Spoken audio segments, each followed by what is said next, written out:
It's a full-blown fight between the BJP and the Congress over Rahul Gandhi's comments in the United States, whether it's on democracy or reservation. BJP Sudhanshu Trivedi now addressing a press conference. Let's listen in. Gillman, उसको पद्म भूषण मिला था, भारत के die hard supporter थे. He died in 2016. I was nobody. I met Benjamin Gilman in July 2000, August 2000, year 2000. पूछे मिले थे कब? भारत के पक्ष लेने वाले आज से 20-25 साल पहले से आपकी सरकारें थी. Gary Ackerman, Edward Royce, Frank Pallone, Joseph Crowley, कभी मिले हो इनसे? केलान उमर ही मिलते हैं. कभी तुलसी गेबार्ड से मिले? नहीं. इसलिए आज हम बहुत गंभीरता के साथ और बहुत दुख के साथ कहना चाहते हैं कि जो बात सैम पित्रोदा जी ने कही है, पहले तो मैं एक चीज कोट भी कर देना चाहता हूं, क्योंकि आज उन्होंने सैम पित्रोदा जी ने कहा ना कि राहुल गांधी जी अब वो बहुत समझदार हो गए हैं और बहुत वो, चूंकि वो इस समय अमेरिका की धरती पे हैं, तो पूर्व अमेरिकी राष्ट्रपति बैरक ओबामा ने अपनी किताब द प्रॉमिस लैंड में 2010 में भारत आए थे और राहुल गांधी जी से मुलाकात के आधार पर राहुल गांधी जी के व्यक्तित्व पर एक टिप्पणी की थी, जो मैं कोट कर रहा हूं. Rahul Gandhi has a nervous, uninformed quality about him, as if he were a student who has done the coursework. He is eager to impress the teacher, but deep down lacked either the aptitude or the passion of the subject. The Promised Land, written by Barack Obama, page number 601. इसके लिए जानते क्या कहा जाता है? आप लोगों में से जिन लोगों ने इंग्लिश लिटरेचर पढ़ा होगा या यूरोपियन हिस्ट्री पढ़ी होगी, तो उसमें एक फ्रेज है, एक किंग जेम्स फर्स्ट होता था जिसके सारे दरबारी उसको बहुत बुद्धिमान मानते थे और बाहर वाले समझते थे हमेशा कुछ ना कुछ वो जलूल करता है. तो इसको शब्दशः ना लिया जाए. एक कहावत थी, kings James the first was the wisest fool in क्रिश्चियनडम.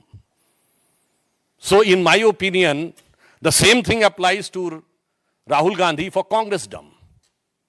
अब यहां मैं कहना चाहूंगा कि जो बात अंकल सैम ने कही है, मैं उनकी बात से सहमत हूं.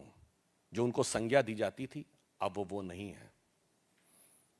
अब वो बचकानी हरकतें नहीं कर रहे हैं, अब वो खतरनाक और शैतानी हरकतें कर रहे हैं.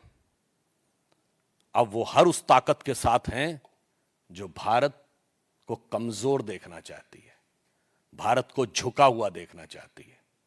और मैं कहना चाहूंगा, एक तरफ हमारे प्रधानमंत्री श्री नरेंद्र मोदी जी के नेतृत्व में भारत गर्व, विकास और सांस्कृतिक स्वाभिमान के साथ ऊपर उठ रहा है. दूसरी तरफ वो लोग हैं जो पूर्व में जाकर, मैं आप लोगों के विवेक पे छोड़ता हूं, वो कहते थे कि डिफेंडर्स ऑफ डेमोक्रेसी अमेरिका और इंग्लैंड चुप क्यों है. बस राहुल गांधी का एक वक्तव्य कोट करता हूं पॉलिटिकली, जो उन्होंने मार्च 2023 में इंग्लैंड में बोला था. जब मुझसे पूछा गया था मुस्लिम लीग से आपका गठबंधन है, Muslim League is absolutely secular, I am having no problem about it, and BJP is communal. तो मुझे लगता है हर चीज का आदर्श विदेशों में ढूंढने वाले लोग हमेशा, विदेश से ही अपनी प्रेरणा लेने वाले लोग आज विदेश में ही जाकर भारत के विरुद्ध दुष्प्रचार कर रहे हैं. यह दुखद है, निंदनीय है, भर्त्सना योग्य है. और उन्हें यदि लगता है कि विदेश में के पास कोई ताकत है, तो मैं कहना चाहूंगा वो दिन गए जब विदेश भारत को प्रभावित कर लिया करता था. आपको लगता होगा विदेश का प्रभाव, तो एक पंक्ति में कहते हुए अपना विषय समाप्त करना चाहूंगा. इन सारे लोगों के लिए जो आज भी अपना सोर्स ऑफ इंस्पिरेशन अब्रॉड से ढूंढते हैं कि अपने वतन पर सदियों तक है रही हुकूमत गैरों की, अपने वतन पर सदियों तक है रही हुकूमत गैरों की, लेकिन कुछ चेहरों पर अब तक धूल है उनके पैरों की. धन्यवाद.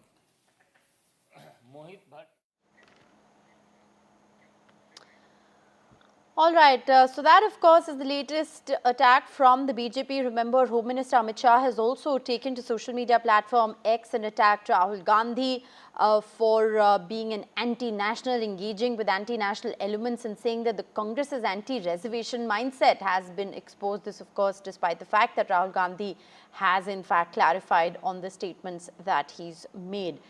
It's a full-blown war of words between the Congress and the BJP. But what really did Rahul Gandhi say that has triggered this massive storm? Let's listen into the reactions.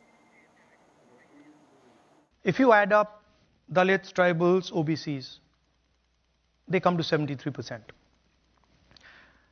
Out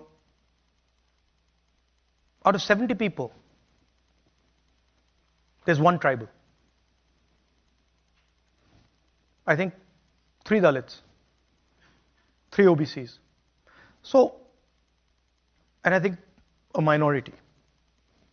So, 90% of India, in the government of India, has access to less than 10% of the positions that determine how money is going to be spent. We will think of scrapping reservations when India is a fair place.